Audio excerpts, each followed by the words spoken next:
What's up, chaps and chappets? Welcome back to the next episode of The Road to Glory. So, literally straight after talking about Savage and how good he is, we come across Perisic, who's arguably even better. But the only problem is, I don't know, like Inter Milan, I'm not sure on how far they're going to get. Hopefully they can finish above Spurs in the group stage. So we're guaranteed to get at least, I think, an 88 rated Perisic. And the thing is that the Perisic shot I got top 100 with was probably worse than this current Perisic shot I've got here. Like, just for standard 87 rated in form here is absolutely ridiculous. Especially with 100 chem style, 99 pace. I call him the cheap Ronaldo because he has basically got the equivalent. You know, he's kind of like, he's a cheaper version because he's got a little bit worse stats. But instead of a 5-star skill moves, he's got 5-star weak foot. And to be honest, I'm starting to think that might should be a better thing to have. And especially, you know, if he goes up even more, imagine if Inter somehow won the Champions. I mean, it's not going to happen, but imagine if they did win the Champions League. That would be ridiculous. Anyway, chaps and chappets, basically, this weekend, the reason why I haven't uploaded this video quite yet, it's kind of annoying because I left my Road to Glory a bit too late this weekend, and I just didn't have enough time to finish it. And I basically just decided to use it as a test for formations and kind of mess about a little bit, you know, try different tactics. So I decided after getting 16 matches played, 14 wins. You know, it's not too bad. We go into a 4-1-4-1 formation. So it's kind of like a Manchester City type tactic. We have left back and right backs on inverted. So they kind of like come into the middle, create more of that presence in the middle of the park for the build-up, playing the triangles. Just quick sort of interchange through the middle. And then the left mid and right mid we want to have on stay wide and getting behind. Just because you want that. You always want those wide men to aim for and stretch the pitch. And it just makes it very hard for the opponent to pressure you, seeing as you've always got those wide players out there. So, possession, we have it on as well. Super high width and all the rest of it. So, it's getting into his first game. This guy's got an incredible team. Like, a very, very good team. I do wish that I got that Fran. That Fran card is absolutely ridiculous, I'm not going to lie. But, basically, what we're doing is we're using a lot of sort of triangle passing.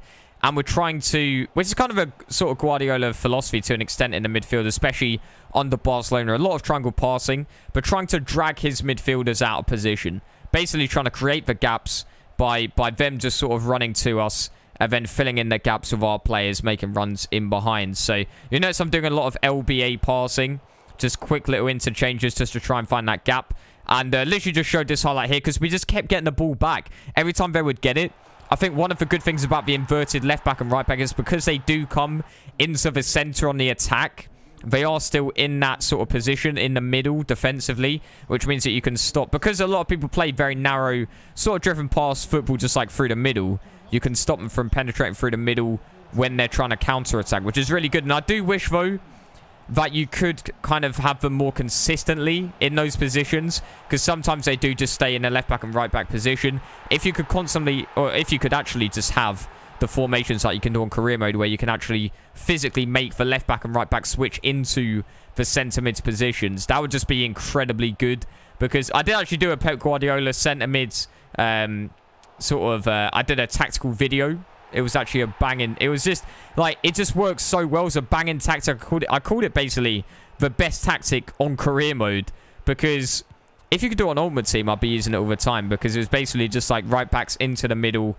And it's the real-life Guardiola tactics, basically. But nonetheless, you know, we get the dobby. Playing very much sort of possession football. Holding a lot of possession. Probably like 70% at least, to be honest. Next team we're up against, very, very solid team as well.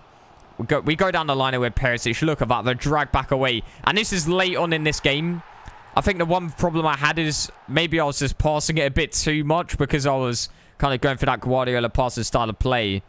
And I wasn't creating enough chances I think, to be honest, I would lose against, if I kept playing this formation, I would lose against a lot of players that aren't really that good just because they get that lucky goal.